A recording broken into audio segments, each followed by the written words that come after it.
What up, though? What up? What's going on, folks? It's the pastor saying good evening to one and all. Yes, this is the pastor on a Tuesday evening with a little special edition of Facebook Live with the pastor, where I want to talk tonight about, this is an extension of the live that I had the other night, where I talked about the history of those involved in this South Carolina Senate District 42 race. I talked about that, and also now I'm at that point now where I need to let folks know that behind the current candidate, there are people with questionable political affiliations, people who might have actually put her up in order to run in this race. But so let me not get into the message. I'm gonna start a little song right quick, a song that's from 1989. I'm sure you all are going to recognize it by the opening. It's a very popular song even to today because it has a major meaning. So let me start this up while I get some folks tagged. God bless y'all. Good evening. And it's Facebook Live with the pastor. What's up? Let me start this thing up. Best trained, best educated, best equipped, best prepared troops refuse to fight. Matter of fact, they say that they would rather switch than fight. Come on, somebody. Y'all share this out while I get some folks tagged this up. Fight the power. Come on, somebody. Get some folks tagged up. What's up, nephew? What's going on? Good to see you. Oh, my tag button is kind of working tonight, huh? Okay. Yeah, 1989.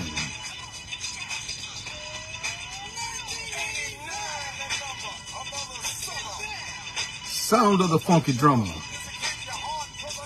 So, listen if you're missing, y'all, swinging while I'm singing. Trying to get some folks tagged up. Y'all please share this out. I'd like to get some folks on here, because there's some shenanigans going on. Not only in this District 42 race, but, across the spectrum. Across the political spectrum. I got some issues with a whole lot of folks right now, especially the folks with the party that I represent. Yeah, I'm a Democrat. I'm a hardcore Democrat. But that don't mean I'm going to like what's coming down the pike or what they're doing, how they're behaving, I got kids. A lot of times they do things that I don't like, okay? Especially as kids. Now, as adults, they're a lot better. We on somewhat on the same page. But, even though kids didn't always do what I might have wanted them to do, they're my kids. I still love them. I ain't abandoned them or nothing like that. The same thing with this party. I still love it. I love the values, the democratic values that are represented by the fundamental principles. But sometimes these folks, these people make you want to get up and slap somebody. I'm gonna be honest with you. Now, let me just let y'all know straight up now, my live, okay? I'm 100% in this South Carolina Senate District 42 race. I'm 100% standing behind Deion Tedder now, as I stood behind Deion Tedder last year in the special election, and how I stood behind him when he ran for the South Carolina House of Representatives seat to fill the loss of our good friend, State Representative David Mack. So y'all please share this out. Let me get some folks on here. Some y'all might be interested in. You might be interested in. I done tagged some Chicago folks too. Elvis.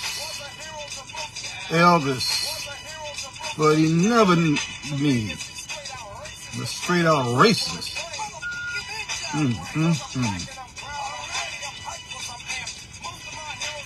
Most of my heroes don't appear on those stamps. I'm gonna tie this song together into this this message tonight as I talk about the elephant in the room, because we got a lot of Democrats. We got a lot of Democrats in position in the Democratic Party in South Carolina who don't want to address the elephant in the room, except for when it's convenient for them. What's up, Ali? I hope you get on. Okay. Even though this is not going to be about Allen Ali, but it is about him, because a lot of these folks, they still, you know, what's behind them is that same principle that led them to single out Allen Ali, but they won't even come after the people I'm going to be talking about tonight. Democrats in disguise. You know, the Republicans got this phrase called rhinos, Republicans in name only. Well, we got dinos, Democrats in name only. And I'm going to talk about them because they done laid it down. They done laid it down. And I can't just sit back and let folks keep doing it. I'm tired. There was a time when they might have had a chance to as a matter of fact, they did. For years, I just kept this stuff in. I ain't shared. But them days is over. Them days is over. You know, as, let's see how old. I'll be 72 in a couple of months, 72 years old in a couple of months. And I've just kept too much in, and I've watched as our community suffered because we have people that have been elected into office. People who we literally, as the constituents, went to the polls and voted for, expecting them really to represent us. And the reality is, a lot of times they've been faking the funk. They've been flogging on us. And that's why we look around us. We see our communities ain't got no better, you know. It ain't got no better.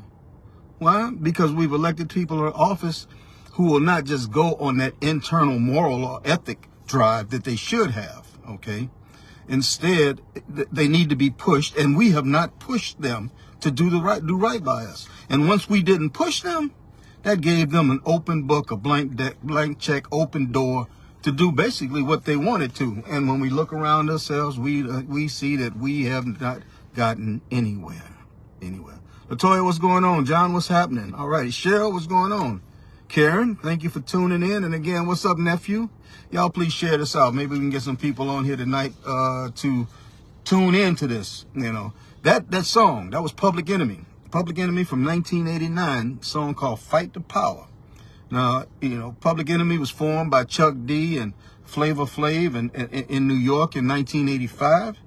But in the summer, July actually of 1989, that's when they released this song, Fight the Power. A song that literally summed up the spirit of radical change in the black community, a spirit that had long since been lulled to sleep after the civil rights movement, when like crack and gangs and guns and poverty flooded our streets in the urban community.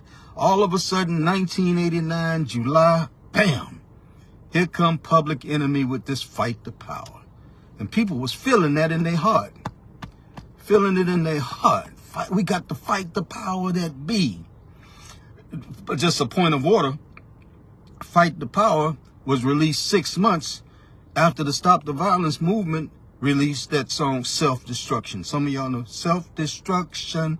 We're headed for self-destruction. Some of y'all, man, multi-artists on that, everything. But 6 months after that awareness song of self-destruction came out in January of 89, 6 months later, July, Public Enemy dropped this Fight the Power. Bam. Okay. But in the intro to Fight the Power, the song opens with a sample of a quote. Okay. It starts out with these words. It says, yet our best friends, let me back that up. Yet our best trained, best educated, best equipped, best prepared troops refuse to fight. As a matter of fact, it's safe to say that they would rather switch than fight. This opening, often wrongly credited to the Reverend Al Sharpton, it ain't Al. Sometimes credited to the Reverend Farrakhan. It wasn't Reverend Farrakhan, Minister Farrakhan. But it was actually a sample from a speech that was done by a civil rights attorney and activist by the name of Thomas Todd, nicknamed TNT. And many believe that in this quote, Todd was actually talking about soldiers over in Vietnam. Remember, 1989 was a reflection. Well, you know, we were still in the window, looking at Vietnam through the rear view mirror, and how many of our people were called to service. When I say our people, I mean black people, were called to service for a nation that really never did respect them, you know, even as human beings. But many believe that in this quote, Todd was actually referring to the soldiers in Vietnam, black soldiers, our best trained, best educated, best equipped, best prepared troops, black troops who went off to serve in a war for freedom for the people of another country on behalf of a nation where they themselves were never free. Make sense, okay? And many of them, when they saw those soldiers, when they saw the insanity of this, as Todd said, they refused to fight. Thomas T.N.T. Todd said, yet our best trained, best equipped, best educated, best prepared troops refused to fight. As a matter of fact, it's safe to say that they would rather switch than fight. They'd rather switch and join forces with the other side than fight on the same side as their oppressor. Some of y'all might be picking up right now on the direction I'm going right now. In Public Enemy's context, though, in Fight the Power is about fighting back against oppression. The same thing the Thomas T.N.T. Todd sample is talking about. But Public Enemy's context is different, though. It is different. They're speaking about, and pay attention to this, they're speaking about those in 1989 who caved in and became a part of the system that was oppressing them. They caved in and became a part of the system that was oppressing them. They switched sides. Not to join the side of the oppressed, but they joined the side of the oppressor. They laid it down. How did they do that? Well, they began selling dope in our community and dropping out of school and using dope and gang banging and drinking up and smoking up and abusing one another and beating women and all of these different things. Anything that you could think of, instead of doing what? Standing up and fighting for their rights and against the oppressor. In the streets of urban America, yet our best trained, I don't know why I keep saying that, friend. In the streets of urban America, yet our best trained, best educated, best equipped, best prepared troops in the streets refuse to fight. As a matter of fact, it's safe to say that they preferred switching over to the side of the oppressor than fighting. In 1989, never once did Public Enemy say join forces with the enemy. Chuck D, Flavor Flav, they said we got to fight the powers that be. Hello, somebody. This is Facebook Live with the pastor, and I pray that you all will share this out and invite others to come on board and give a listen today. Because what we see in this political arena, in some areas, it just ain't right. You got people who look like me who have joined the side of the oppressor. They've switched instead of fighting. Some of our best trained, best educated, best equipped soldiers done flipped over to the other side, okay? Brothers and sisters, I'm here tonight to talk about the elephant in the room. Some of you may know that the elephant is the symbol of the Republican Party. The elephant is the Republican Party's symbol. Democrats have the donkey. Republicans have the elephant, okay? That's their symbol. That's each one of them's symbol. And with that being said, tonight I want to look again at what's going on in South Carolina State Senate District 42 race. In case you didn't know, some things that need to be said, especially since the South Carolina Democratic Party and the Charleston County Democratic Party made such a big fuss about Alan Ali, but haven't said a word about Vicky Nguyen, who is a Republican running unopposed for the South Carolina Senate District 44 seat as a Democrat. Yes, she's a Democrat. In 2012, Ms. Nguyen ran as a Republican for the South Carolina House District 4 seat. She ran for office as a Republican. Ms. Nguyen is a pro-life advocate, which is against democratic values. Ms. Nguyen is pro-school, school choice. Another Republican value, not democratic values. Democrats believe in public education, not pro-choice. But the South Carolina Democratic Party and the Charleston County Democratic Party, neither of them, they've allowed her to stay on the ballot. Not like they did with Alan Ali. See, I don't get all of that double standard. I really don't get it. And they can't tell me, there's not an excuse they can give to me. I don't care what their bylaws or anything that says. It's sort of like with y'all saw the video of Diddy, right? And I'm not going to talk about that video, but what I'm going to talk about in the aftermath of it here, the hotel that had that camera, they took money in order to not say anything about that. How do you do that? How do you turn your head to a woman being beat like that and say, okay, I got a few dollars, I'm done. I ain't going to say nothing. I ain't going to say nothing. And now they're saying that they have no responsibility. I don't get that.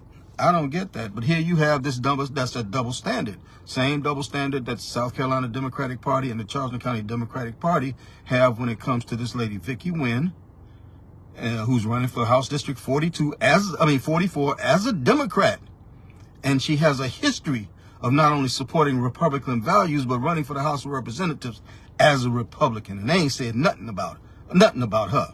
You know, I guess Ali didn't look the right way, or maybe he didn't, dress the right way or practice the right religion or something. I don't know what it is, but I'm a little ticked off about all of that because they cannot make no excuse, just like that hotel cannot make an excuse for not doing what's right, what's fair, and what's equitable for everything. But, as I said, though, this is a continuation of my look at what's going on in the South Carolina State Senate District 42 Democratic race, where those who are opposing the Democratic incumbent, those who are opposing the Democratic incumbent, that's Deon Tedder, it looks like those who oppose him might have decided that they would rather switch than fight.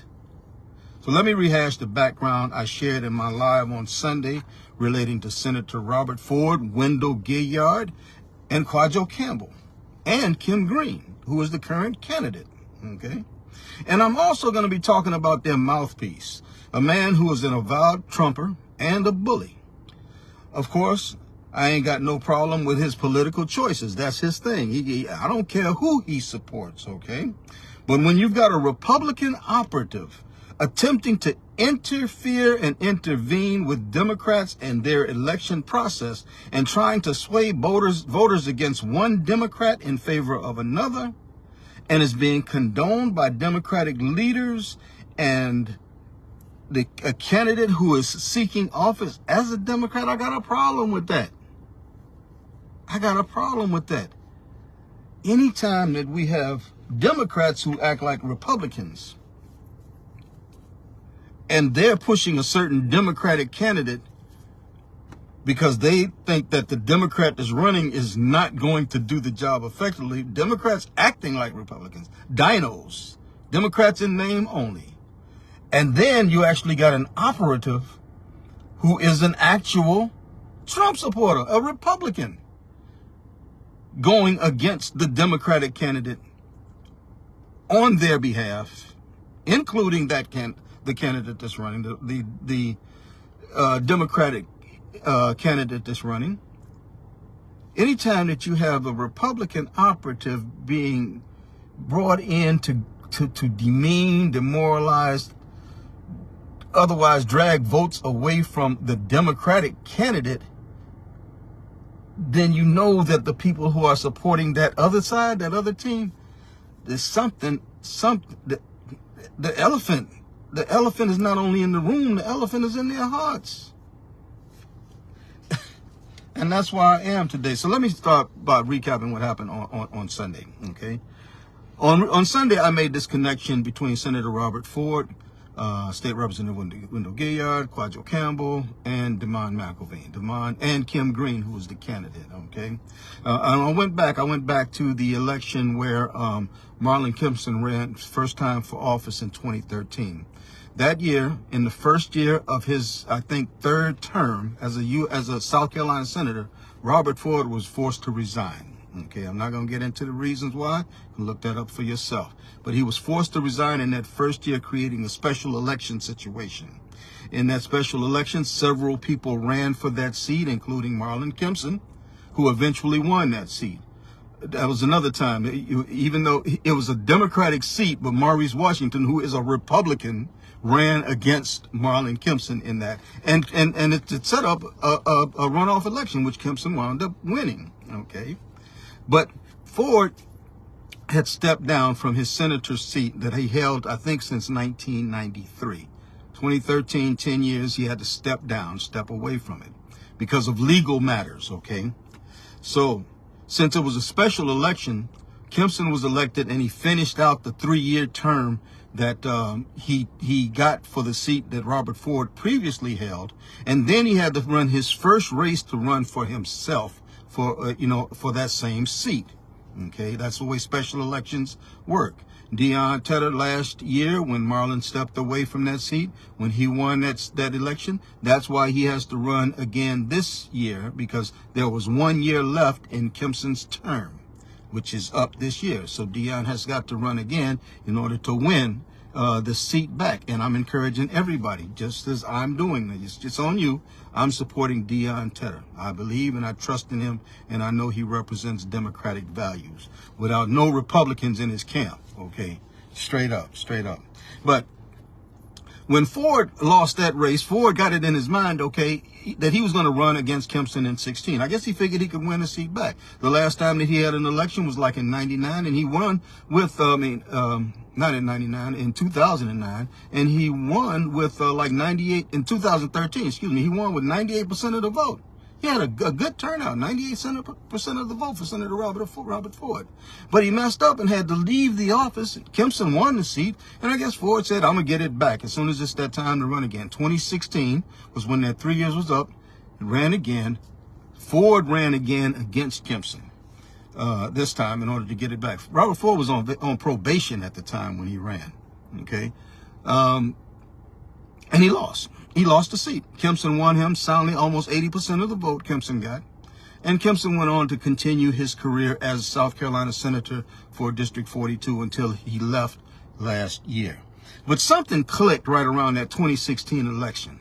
All of a sudden after that, we started seeing these issues pop up, these accusations about politicians who were not born or raised right here in Charleston County, who are in office, namely Marlon Kimpson, that because he wasn't born here, then he would not legislate properly or represent the people of Charleston County properly. Nothing but pure lies, because Kimpson did an outstanding job representing the people while he was in the South Carolina Senate. And that's why the people kept voting him in and didn't vote for Ford for that second time when he ran after leaving.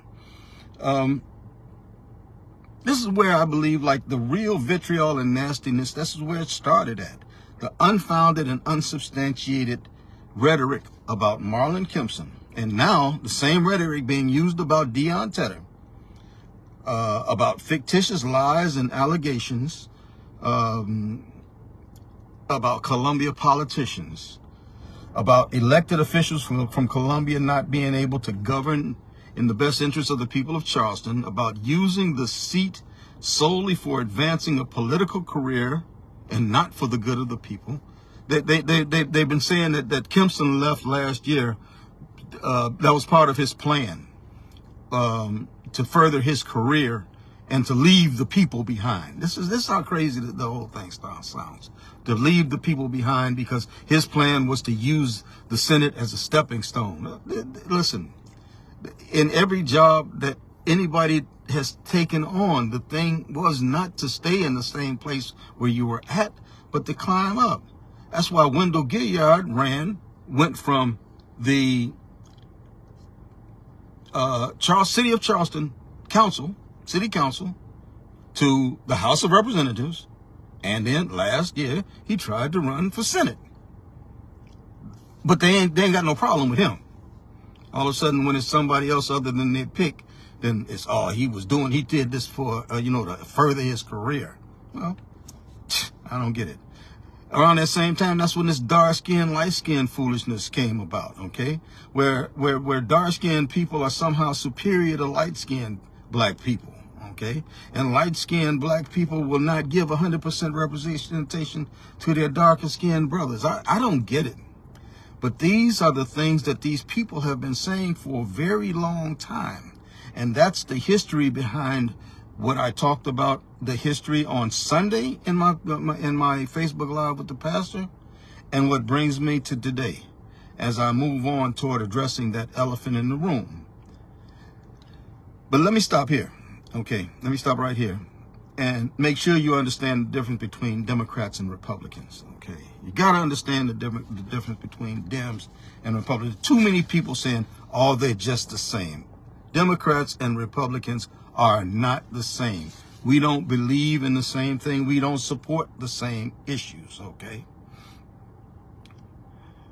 And it's a lot more different than them, than one having the donkey for a mascot and the other one having an elephant for the mascot. Let me talk about values, okay? Democrats, real Democrats. I'm not talking about dinos, Democrats in name only. I'm talking about real Democrats. Real Democrats believe in campaign finance reform, getting money out of politics so we don't have pay to play, so we don't have lobbyists that are moving and manipulating what happens with the people. Get money out of it. All of the focus goes on taking care of the people, not politicians that can be bought, paid off, sell out, or any of that. Democrats believe in getting that campaign finance reform that will get that money out of politics. Democrats believe in universal health care. Republicans don't. Republicans don't believe in getting rid of this, the money thing, okay? Republicans don't believe in universal health care. They believe in the insurance companies getting rich.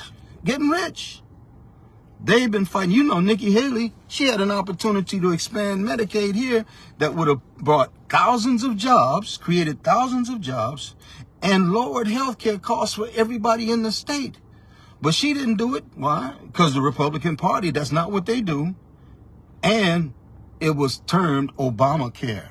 God forbid the Indian woman would go along with something that said the black man's name. God forbid, you know.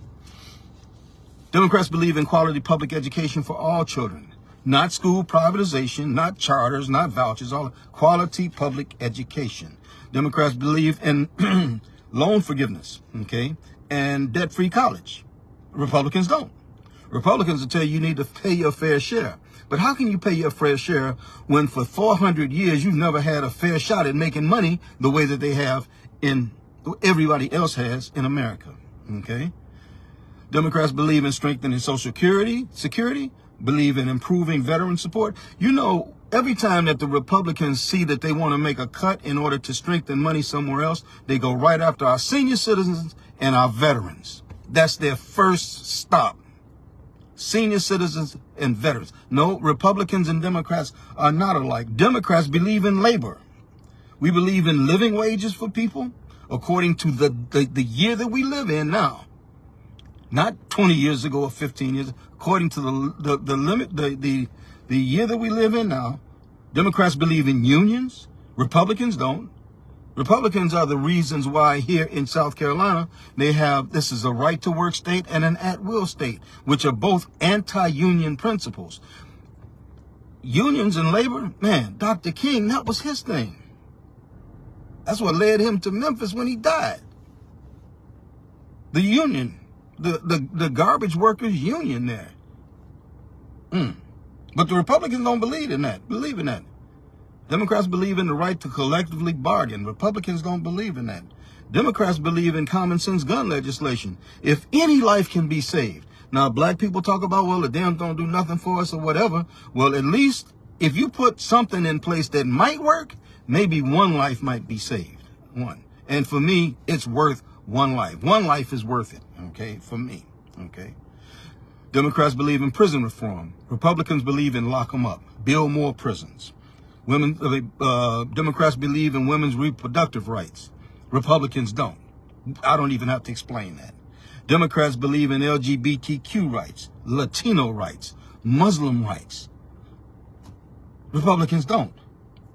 Democrats believe in expanded voting rights, something that we fought in the civil rights movement for decades to get. And all the Republicans want to do is roll it back and take our rights away, while they're claiming that we're the ones stealing elections. Lies, nothing but lies. Democrats believe in requiring the wealthy to pay their fair share. There's nothing right about wealthy people, the ultra wealthy in particular, who are paying less in taxes than you and me right here on the street. That ain't right. Democrats believe in taxing the wealthy so they can pay their fair share. Republicans don't. Republicans will give them a break. Give them a break. They got $132 billion. They don't need a break. Let them pay the taxes. That ain't gonna hurt them. They gotta pay taxes off the interest on the money.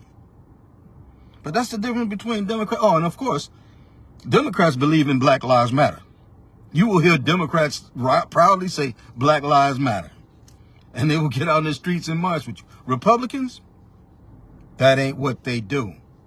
They do not do Black Lives Matter. That's not the Republican way. So, no, you can't tell me that Democrats and Republicans are the same. They are not. And you need to get that through your heads, okay? Because they are not. And anytime that you see a Democrat who has sided with the Republicans or is supporting Republicans, they've switched. They'd rather switch than fight. And I got a problem with that. And that's what brings me to the elephant in the room.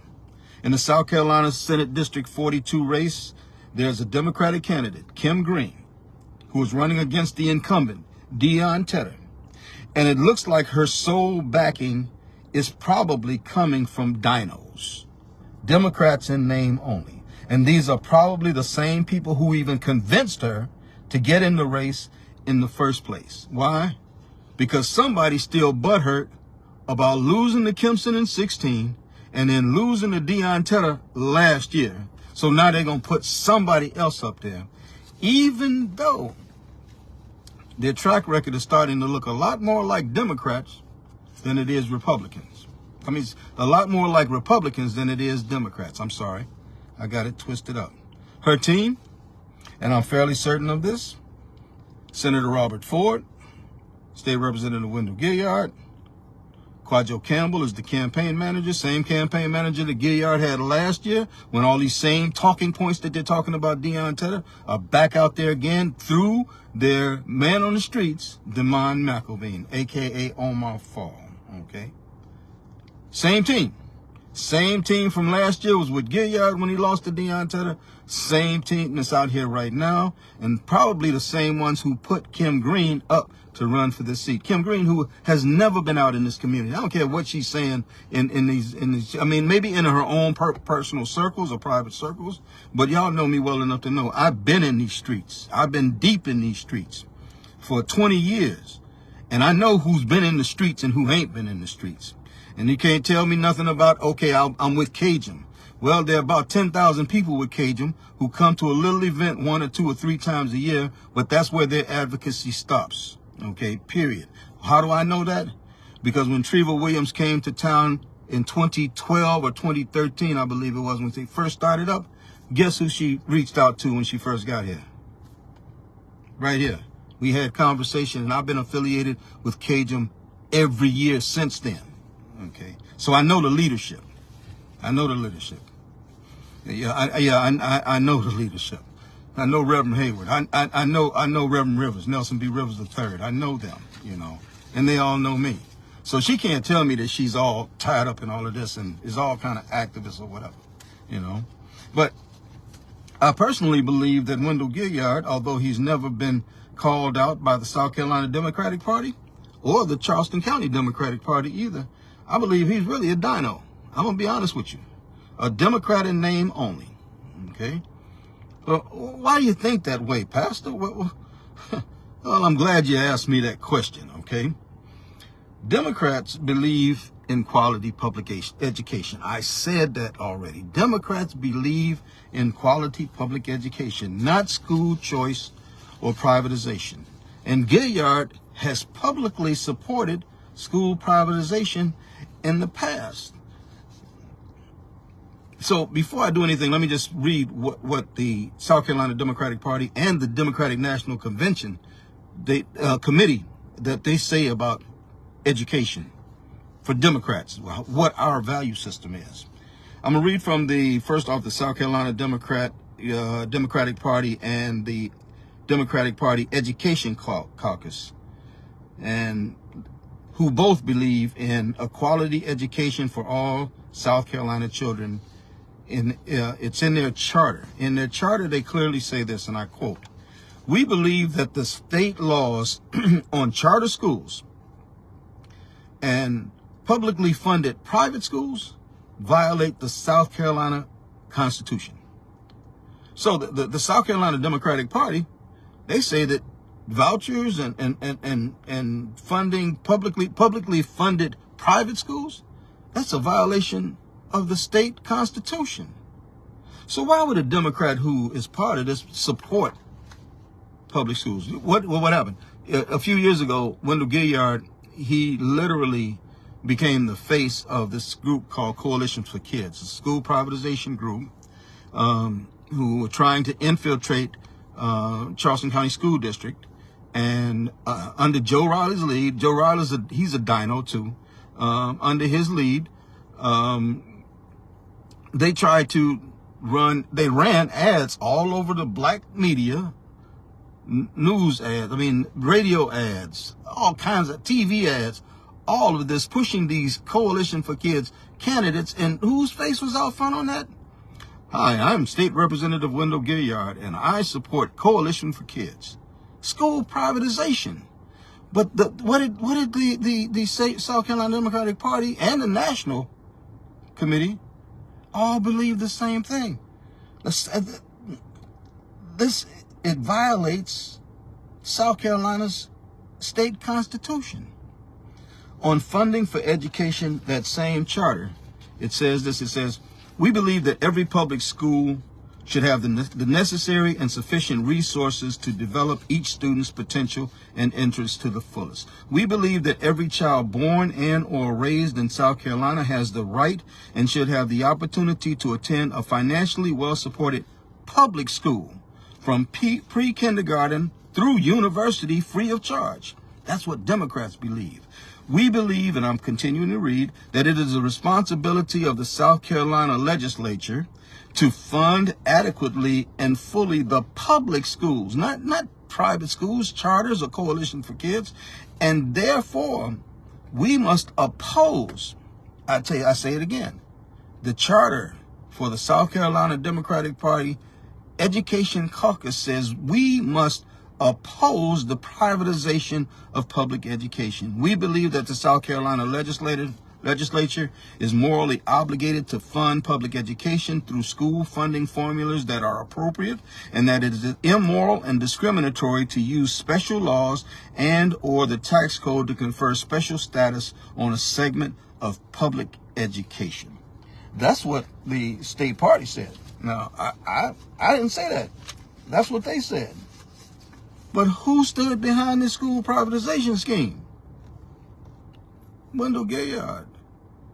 And who's behind Kim Green? Wendell Gilliard. Who's right-hand guy, campaign manager last year? Quadjo Campbell. Who was the mouthpiece in the streets? Damon McElveen. Yeah.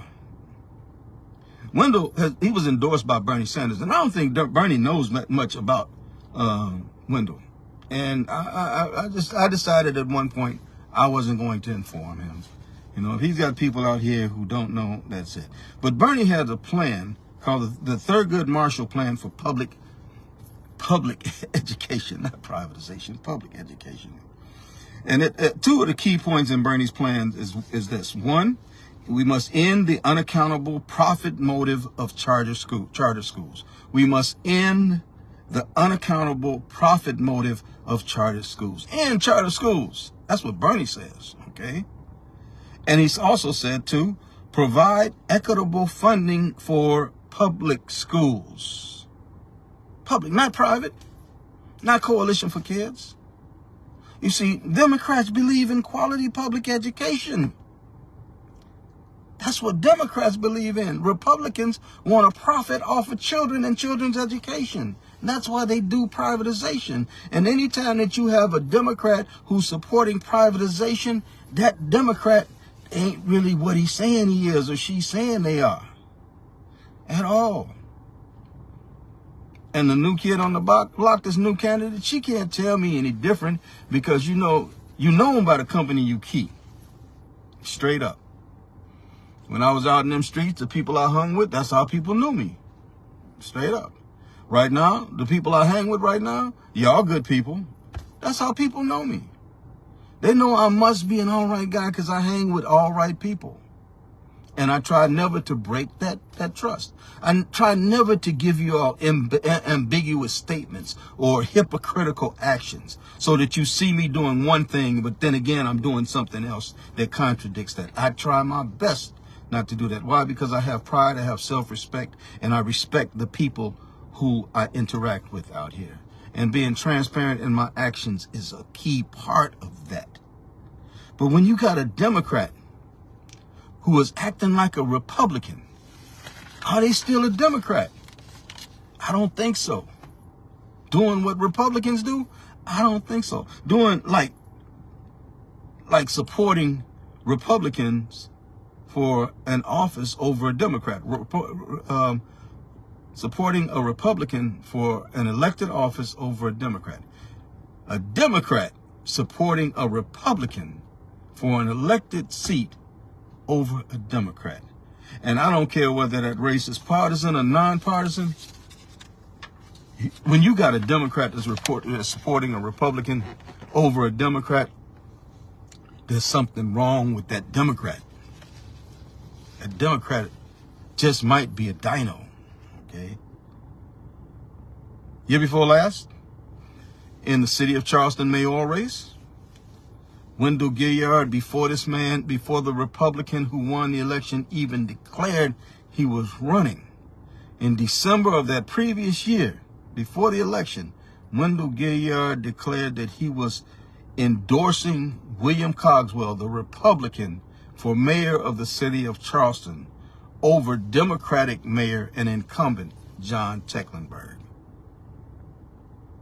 Huh? Tecklenburg did not do a bad job in office, okay? Might not have been the best, but he did what he could. But the one thing I know is what I just read about Democratic values versus Republican values. And we got somebody now in the seat of the mayor's seat in the city of Charleston whose value system don't line up to the Democratic stuff I just talked about. Straight up. And he can say what he wants. Well, I'm the mayor for the people. Right. Except for when it comes to decision making that makes him draw a line between the Republican value system and the Democratic value system. Because, you know, most of his money came from who? Came from Republicans, not Democrats. And to much whom is given, much will be required. Yeah, that's Bible right there. Okay. But Wendell Gilliard supported William Cogswell, the Republican, for mayor of the city of Charleston over Democrat John Tecklenburg, and that's just crazy. And he did this consistently starting over a year out from the election. And of course, I'm just going to put this out there. He did net a really nice fat position as a result of it. Okay. Wendell is now making $100,000 a year, I believe it is, and some kind of an advisory position or whatever with Cogswell. Okay. That's all right. I guess that's what happens when you'd rather switch than fight. Wow. And this is the same man who's probably behind Kim Green. I mean, they're seen out here together at campaign events. He's campaigning for. He endorsed her and everything. This is in order to defeat Deion Tedder, get the light-skinned attorney who ain't from here, get him out of that seat so we can get our people in there. Get our people in there, you know. Kim just happens to be brown-skinned also, okay? Now, let me just put a caveat on this. I don't know how much knowledge that she might have of this subversive plan, this undercover plan. I don't know. Maybe she doesn't know. But what I do know is that when the date she filed, I think it was like March 18th, in her first press release or interview with the press, it was reported that she talked about her opponent.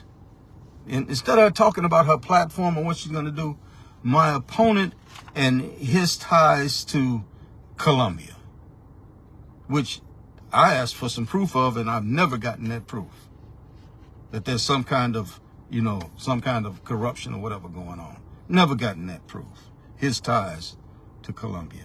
Okay. So, but just to put it out there, maybe she really doesn't know what's going on. Maybe somebody needs to give her this video. Okay. Alrighty. Let's see. A lot of this rhetoric comes from ignorance within our community, a hood mentality. And I hate to say it, but here you got Wendell Gilliard, 25 years in politics, Senator Ford, former Senator Ford, what was that? 10 years in the Senate. Quadro Campbell, he's been running campaigns and ran Bernie Sanders' campaign in the dirt here around this, and formerly respected as a city councilman here in the city of Charleston. But something happened with him, and he left, and he only comes back here, when it's those opportune moments or whatever. But a lot of this rhetoric comes from ignorance within our community, a hood mentality that is demeaning and totally detrimental to our advancement as a people. And Ford, Gilliard, and Quadro have a self-admitted racial bigot who shares the lies that were developed by them, maybe just by Ford, I don't know, to demean lawyers in office, people who weren't born in Charleston but are elected to office, and light-skinned people who are in office, running for office, or who he just doesn't like, as he makes these foul-mouthed attempts to incorporate the block into professional circles. These foul-mouthed Facebook lives. And just,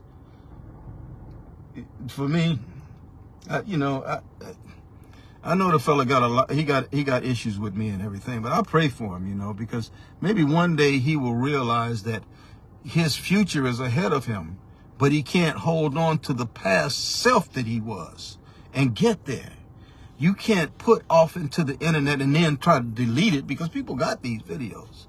Delete these videos where you just cussing up and bad talking about women and talking about all kind of stuff, cussing up. I don't get it. I don't get it. When we're trying to come up, we as a community are supposed to be trying to do better. And here we got somebody who thinks that they're, I don't know. Again, I'll continue to pray for him, But, this man, though, who's been doing these foul-mouthed rants, bad-mouthing Deion Tedder in order to build up Kim Green, he's an admitted Republican. Ain't no doubt about it. He's an admitted Trump supporter. And he has publicly admitted that he does not like white people. Okay? A proud Trump supporter who supported Republican Al Cannon over Kristen Graziano 4 years ago. This is the guy that's out here as their mouthpiece, Damon McElvain. Okay. Oh, my fault. I hope that I hope he wakes up. He's got a future if he would just wake up. When he first hit the ground running, right around 2013, I believe it was, I was having a rally, 14 maybe. I was having a rally downtown. I think it was King Day or something like that. and him and Quadjo showed up. Wendell was supposed to be speaking, but Wendell canceled out. Said Quadjo came. I had reservations about giving Quadjo a mic, but I gave it to him. And then Quadjo gave Demond the mic, and I had no problem with that. And he spoke eloquently then, you know, and I was good with that. He met me over in Mount Pleasant not long after that, when you had the two Wando High School students. They got into the fight, and the one guy killed the other guy with a knife. I went to the funeral. I went to the vigil, and then to the funeral too, to show respects to that family. And Demond met me over there, you know, and I really had high hopes that he was going to be moving in the right direction. But unfortunately, something changed. I don't know what it is. But now, you know, again, he's an avowed Republican, conservative. I don't even know. Maybe even MAGA. Okay, maybe even MAGA. I got, let's see. I don't know if you can see it in the dark, but, you know, I only pulled a couple of things from, one thing from his Facebook page, okay? And even though I got quite a bit more, I got a file of screenshots, okay? But this one, okay, nickname is Omar Fall, okay? That's Demond McElvain. And the thing it says here, where's the party tonight? I'm buying drinks for everyone who comes up to me and says, Trump 2024.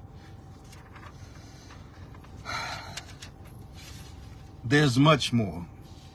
There's much more. So again, now there's these allies, people around you. You're known by the company you keep. Ms. Green, if you didn't know, these are the people that you're associating with. Democratic Light, Dinos, Democrats in name only. One even straight up Republican who's campaigning for you and against somebody else. That ain't no good look. And I hope the people out here realize that this is what's going on. That's why I did that, okay? Yet our best friends, yeah, I said it again.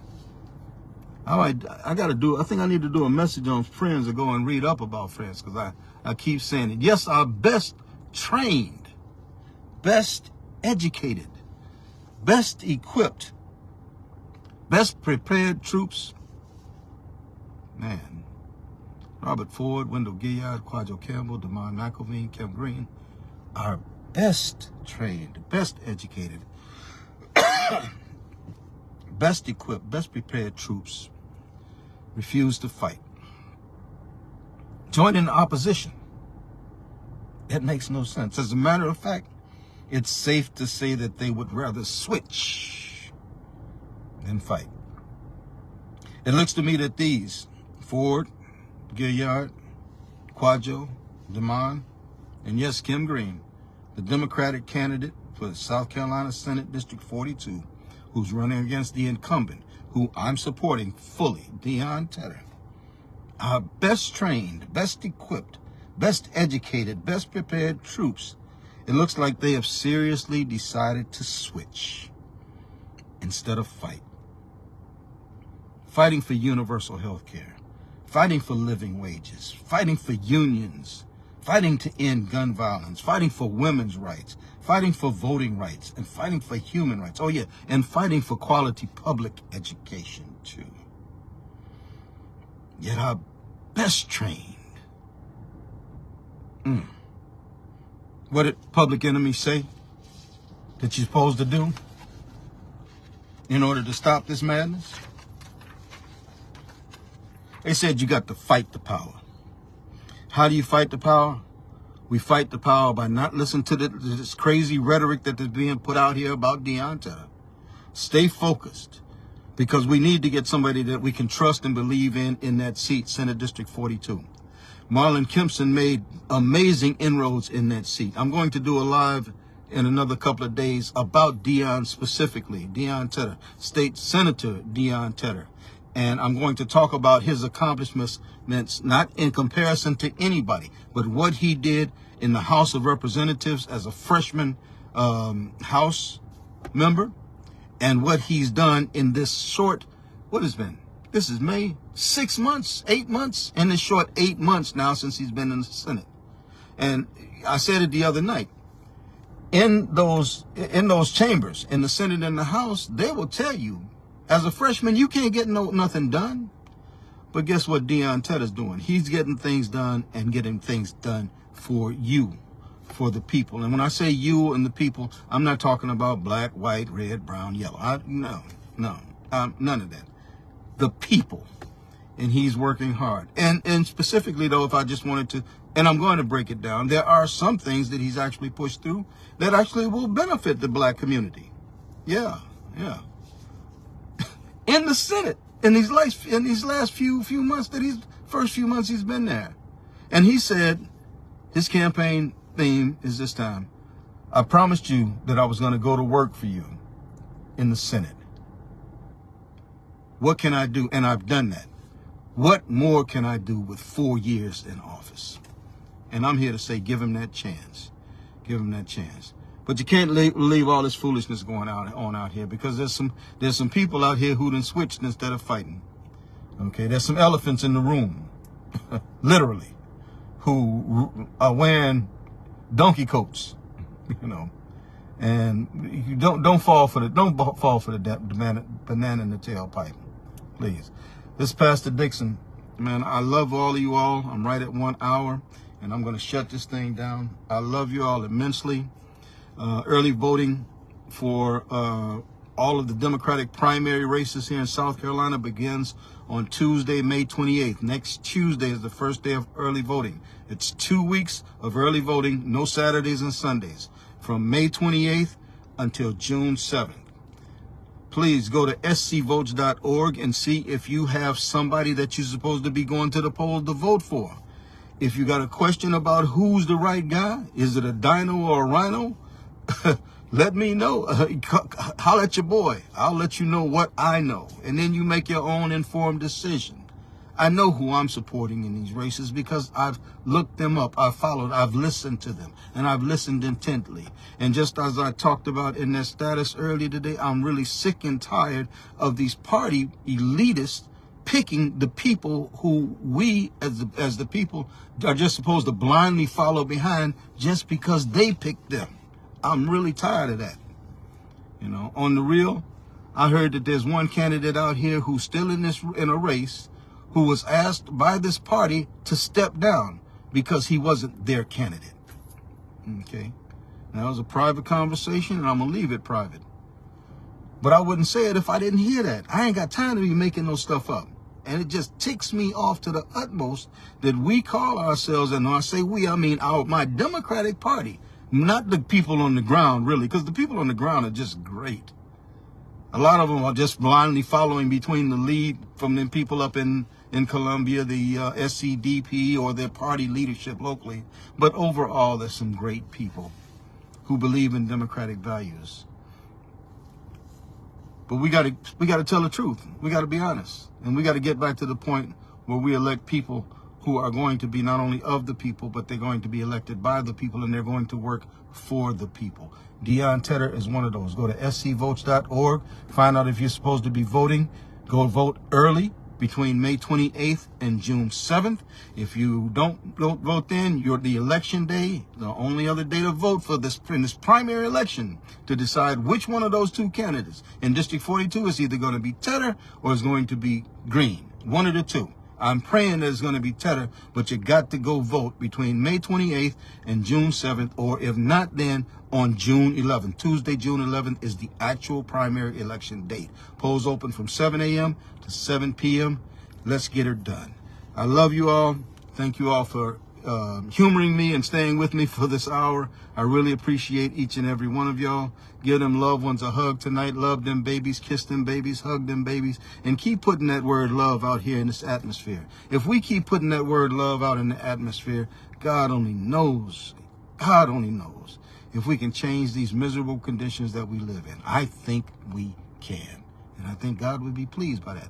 Y'all have a wonderful evening. I'm going to talk to y'all again soon. Facebook Live with the pastor coming up again real soon to talk about Deion Tedder's accomplishments. Y'all take care. God bless you. And I love y'all. Peace.